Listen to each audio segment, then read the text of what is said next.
সুপ্রিয় দর্শক মণ্ডলী, আসসালামু আলাইকুম। আজকে আমরা উপস্থিত হয়েছি মেহেন্দিগঞ্জ প্রতিদিনের অফিসিয়াল ফেসবুক পেজে মাদারতলী ইসলামিয়া আলিম মাদ্রাসা মাঠ প্রাঙ্গণে। এখানে এক বিশাল হাডুডু খেলার আয়োজন করা হয়েছে। হাডুডু খেলায় জসিম একাদশ বনাম আমান একাদশ। তো আজকে আমরা কথা বলবো জসিম একাদশ এবং আমান একাদশের ম্যানেজারদের সাথে। আমি প্রথমেই কথা বলবো জসিম একাদশের ম্যানেজারের সাথে। আপনাদের দলের প্লেয়ার কয়জন? আমাদের দলের প্লেয়ার 10 জন। 10 জন। আপনাদের প্রস্তুতি কেমন খেলার? আলহামদুলিল্লাহ শতভাগ প্রস্তুতি নিয়েছি আমরা। জয়ের ব্যাপারে কতটুকু আশা? আমরা শতভাগ আশা আছে আমাদের।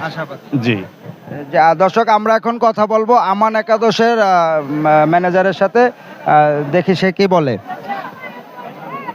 আপনার নাম কি? আমার নাম মোহাম্মদ আমানুল্লাহ। আপনার একাদশে প্লেয়ার কয়জন? দেখুন, আমার প্লেয়ারও 10 জন।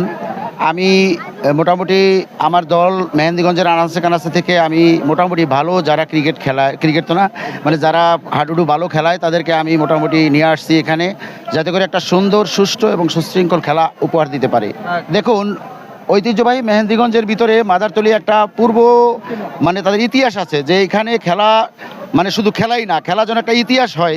আপনারা এই জায়গায় আছেন, দেখেন যে এত এতভাবে মাঠ কেউ সাজাইছে কিনা, বা এরকম খেলার মানে দর্শকদেরকে খেলা দেখার পরিবেশ কেউ করছে কিনা। আমরা প্রথম না, এটা আমাদের পূর্ব জমানা থেকে চলতেছে। ইনশাল্লাহ আলহামদুলিল্লাহ হবে। আমার রেফারি এবং জাজমেন্টের মন যদি সরল থাকে তো অবশ্যই খেলা সুন্দর হবে। রেফারির ভিতরে আর জাজমেন্টে অনেক কিছু করতে পারে, কিন্তু এটা করলে আমার নাম শামসুল আলম হলাদার, রেফারি হিসেবে আছেন। তো 11 আইন। জি।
সুপ্রিয় দর্শক শ্রোতা, আসসালামু আলাইকুম।